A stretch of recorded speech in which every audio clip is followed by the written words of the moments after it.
어제 캐나다로 출국한 이재명 대통령이 비행기 안에서 즉석 기자회견을 갖고 김민석 총리 후보자에 대한 입장을 처음으로 내놨습니다. 화면 함께 보겠습니다. 자, 이런 질문들이 쏟아졌고 제가 본인에게 물어봤는데 김 후보자에게 물어봤더니 충분히 다 설명할 수 있는 의혹에 불과하다고 하더라. 청문회에서 충분히 설명할 수 있다고 생각한다라고 했다고 합니다. 자, 충분히 설명할 수 있는 의혹이라고 얘기를 했고 그 말을 믿어줬다는 겁니다. 정면 돌파할 수 있다라고 판단한 것 같은데요. 김성태 대표님 어떻게 보셨습니까?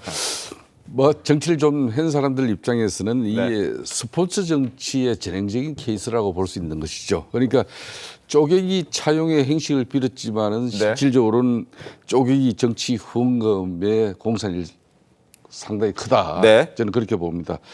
그래 뭐 이제 전형적으로 또 이렇게 총리 내정자나 장관 내정자들이 바로 이런 문제가 생기면은 뭐 며칠 있다가 구체적으로 이걸 언론을 통해서 또 내용을 밝히겠다, 해명을 하겠다. 또 그렇게 하고 또 며칠 지나고 나면은 이거는 청문회에서 아주 소상히 구체적으로 국민 보는 앞에 뭐 이걸 밝히겠다. 이렇게 해서 시간은 좀 끌어지죠. 네. 이게 결론은 막상 청문회에서 이제 이 부분에 대해서 야당인 국민의힘은 이게 과연 쪼개기 그런 차용 형식으로 빌었지만은 이게 정치자금 후원금일 가능성이 높은 부분을 실체적 진실로 얼마나 구체적으로 밝혀낼지 그게 관건이고. 네. 그러니까 대체로 2002년, 2008년, 2007년 이렇게 뭐 그동안 뭐 불법 정치자금 수수를 이래가지고 처벌도 받았지만은 2018년도에 또 이렇게 10명이나 되는 사람으로부터 1억 4천 네. 이런 차용 형식이 그대로 남아있다는 것은 총리 참 지명 내정자로서는 상당히 정치 도의적으로는 상당히 큰 문제가 아닐 수가 없죠. 알겠습니다. 성채원 부위원장님, 지금 말씀해 주신 것처럼 버티면 된다라고 지금 정부에서 생각하고 있는 겁니까?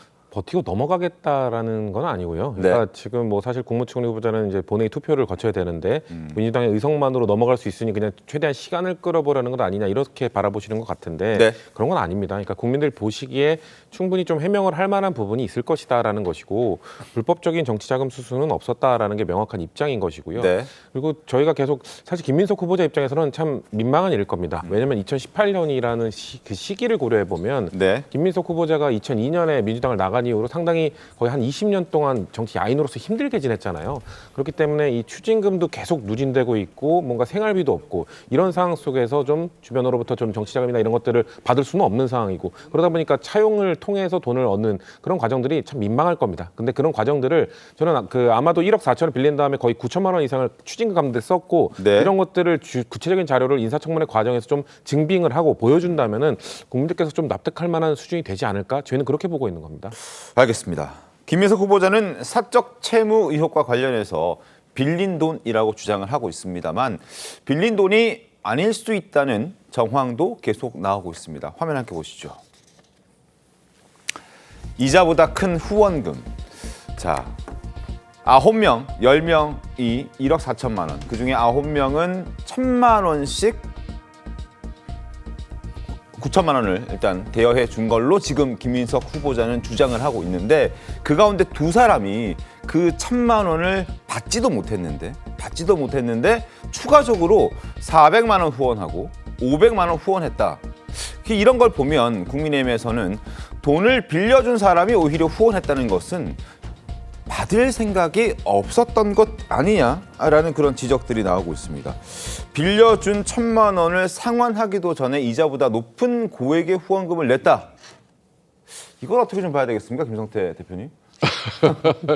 뭐 아마 저는 청문회가 이제 국무총리 청문회 네. 같은 경우는 이틀 하거든요. 물론 국민의 입장에서는 이 이틀 가지고도 모자라니까 청문회 일정을 하루 정도 더 하자. 네. 이렇지만 그건 뭐 민주당에서 수용하지 않을 것 같고 청문회장에서 뭐 좀 저는 좀 전에 우리 승 변호사님 말씀처럼 아주 힘든 낭인 시간을 한 18년 했어요. 그렇기 때문에 어려웠죠. 그렇기 때문에 막 그때 뭐 자식도 미국에 유학도 보내야 되고 또 자신도 그래도 뭐 일상적인 활동을 해야 되고 그렇기 때문에 일정 부분 좀 사실상 스폰을 받았다 이런 정도로 대려 국민들에게 네. 뭐 양해를 구하고 또 사과를 하고 이렇게 가는 게 저는 바람직하지 않겠냐 스폰을 이렇게 봅니다. 받았다는 건 불법 정치 자금을 받았다라고 판단을 좀 생각하고 계신 건가요, 개인적으로는?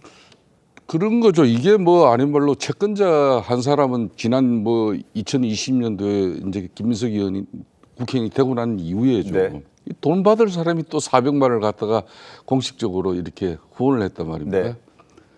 또 한 사람은 또 500만을 또 후원했어요. 이 두 사람 다 1,000만 원씩 빌려준 사람들이에요. 맞습니다. 그런데 그런 뭐 이런 정도는 다 정치인들 또 국민들 일상 상식으로는 잘 이해는 안 되지만은 네. 정치를 해본 사람 입장에서는 아 저분이 어떤 지금 어려움에 처해 있었구나 그런 걸 뭐 조금은 이해할 수 있어요. 그렇기 때문에 이걸 가지고 자꾸 뭐 아무 일 없었고 이건 뭐 잘못이 없다 이렇게 해명하고 대처해 나가는 방식은 저는 적절하지는 않은 것 같아요.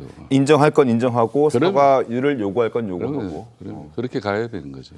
박수현 의원도 더불어민주당의 박수현 의원도 어제 한 라디오에 나가서 인정할 건 인정하고 용서를 구할 건 용서를 구하고 솔직해질 필요는 있다라고 얘기를 한 적도 있습니다.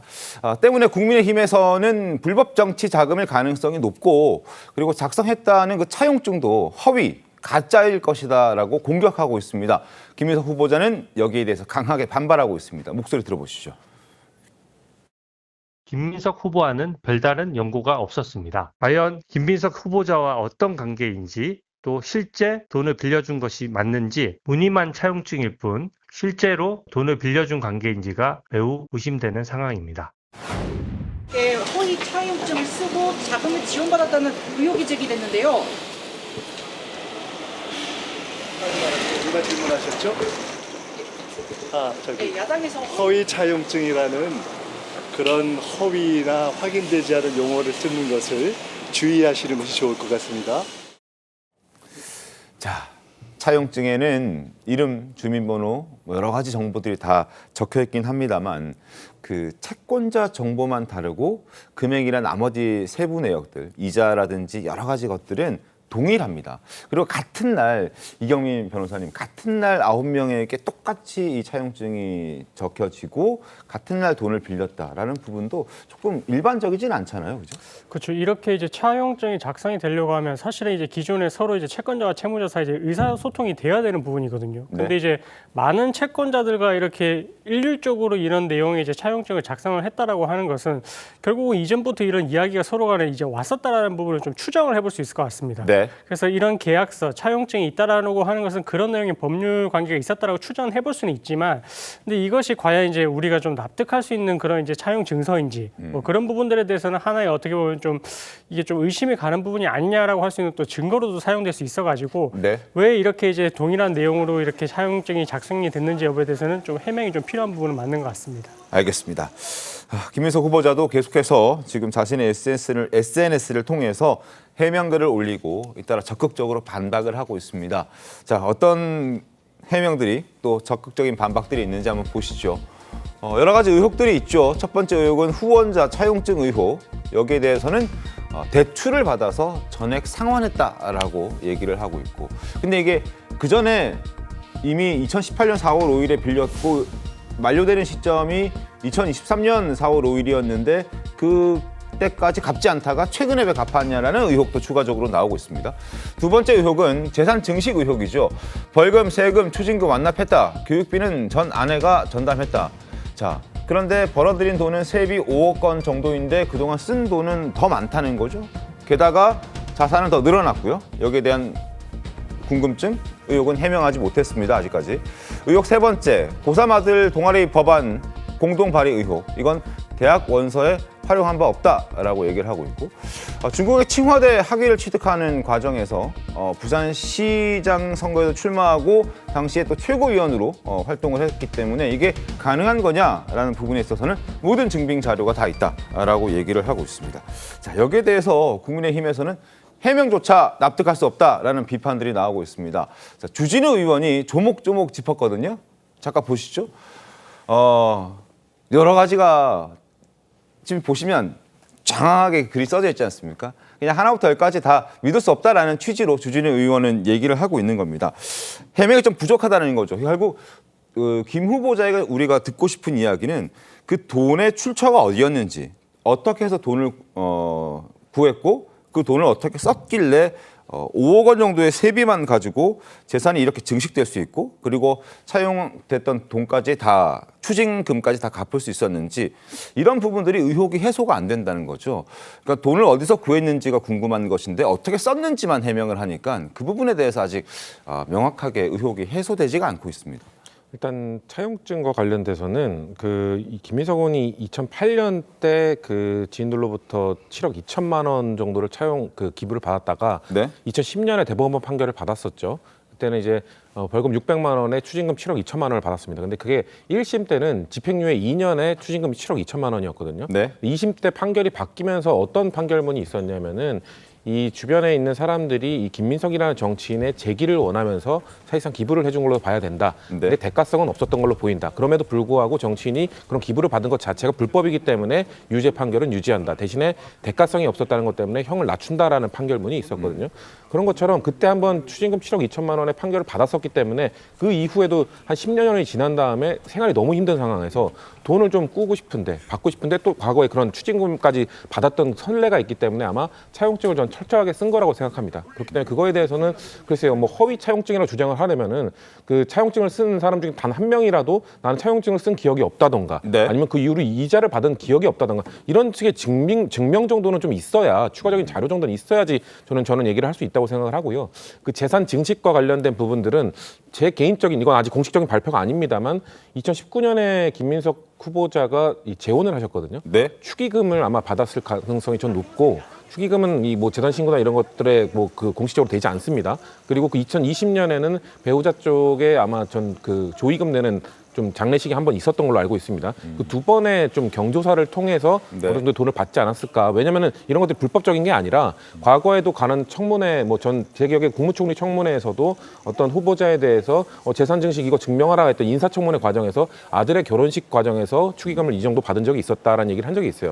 그 당시에 야당에서 어떻게 공격했냐면은 아들에 대한 축의금을 받는 거는 뭐 증여세 문제 이런 것들 때문에 신고를 했었어야 된다는 식으로 공격을 했었거든요. 근데 지금 김민석 후보자 같은 경우는 본인의 결혼이잖아요. 그렇기 때문에 뭔가 상속이나 이런 것 부분과는 아마 관련이 없을 것이고 이런 부분에 대해서 저는 인사청문회 과정에서 추가적인 해명이 나올 거라고 봅니다. 그러면 그 부분을 전 해명이 될 거라고 보고 칭화대 학위 관련돼서도 아마도 이 뭐 논문이라든지 뭐 보고서라든지 충분히 아마 증명할 자료가 저는 있는 걸로 알고 있고 네. 그것 역시 저 원래 그런 구체적인 자료들은 뭔가 언론이나 SNS를 통해서 밝히지 않고 보통 인사청문회 때 인사청문 위원들에게 제공하는 걸로 알고 있습니다. 그때 인사청문회가 공식적으로 열리면은 그리고 추가적인 좀 공식적인 자료가 좀 제공이 되면은 저는 갖가지 의혹들이 저는 많이 좀 납득이 되지 않을까. 그때까지 좀 기다려달라는 말씀을 드리고 싶습니다. 근데 김성태 의원님 축의금이랑 조의금을 통해서 수억씩 이렇게 받을 수도 있는 건가요? 뭐 보통 이제 경조사비 같은 경우는 정치인들 경조사비를 가장 좋아하는 그런 사실이에요. 이건 사실상 신고를 안 하거든요. 그러니까 경조사비가 다 거의가 현찰로 들어오잖아요. 그렇긴 하죠. 그렇기 때문에 그걸로 가지고 이제 본인 생활뿐만 아니라 기타 뭐 이렇게 돈을 지출하는 정도로 많이 쓰는 건 사실입니다. 네네. 사실이고 다만 이제 김민석 씨 내정자 같은 경우에는 국회의원 5년 하면서 이제 이 국회의원 겸직 신고도 별도로 없었는데 네. 5억의 재산이 정식됐단 말이에요. 그러면은 1년에 한 번씩 선관위에다가 이제 재산 신고 변경 등록을 하거든. 네네. 그러면은 그때 이제 재산 등록 내용이라든지 그렇다면은 뭐 또 세무서에 세무 신고가 돼 있어야 이 사람이 국회의원직에 다른 소득이 발생해서 이렇게 5억이 늘어났구나. 이렇게 구체적으로 이제 증명이 되는데 그게 없어요, 지금. 네. 그게 없는 가운데 또 아이 또 미국의 코넬 대학교 유학비 물론 네네네. 전체가 다 이제 그 비용을 댔다는데 그 전체가 그 유학 비용을 다 대는데 현찰로 된 건지 안 그러면 뭐 이렇게 송금한 내용이 다 구체적인 자료로 남아 있어서 실질적으로 네. 이걸 김민석 지금 현재 내정자가 전혀 아들 유학비에는 신경을 안 쓰고 보낸 건지 뭐 이런 내용. 그리고 이제 제일 중요한 부분 중에 하나가 뭐 저는 중요하기보다는 상식을 좀 묻는 건데 그렇다고 이제 신실한 신앙 활동을 하신 우리 김민석 내장자의 그 부분을 저는 절대 지적하고 싶지는 않아요. 네. 교회 가면 이제 11조 헌금을 내잖아요. 이 11조 헌금을 2억을 냈어요. 이렇게 채무가 있고 참 경제적으로 많이 어려움을 겪고 있으신 분인데 네. 그렇게 신실한 신앙심이 있다 하더라도 이 2억에 기부를 했다는 것은 대단한 일이죠. 뭐 한편으로는 뭐 훌륭한 일이기도 하지만은 자 이런 부분들이 국민적 상식적으로 이게 지금 김민석 내정자께서 뭐 해명하시는 내용이 제대로 어필을 할 수 있을 건지 이거는 뭐 청문회에서 좀 더 이제 국민의힘 의원들도 많은 준비를 할 것이고 본인도 네. 최선을 다해서 해명하고 또 뭐 답변하고 그러다 보면 결국 최종적인 심판은 국민이 하는 겁니다. 알겠습니다. 국민들의 최종 심판에 따라서 이재명 대통령께서 판단할 문제죠.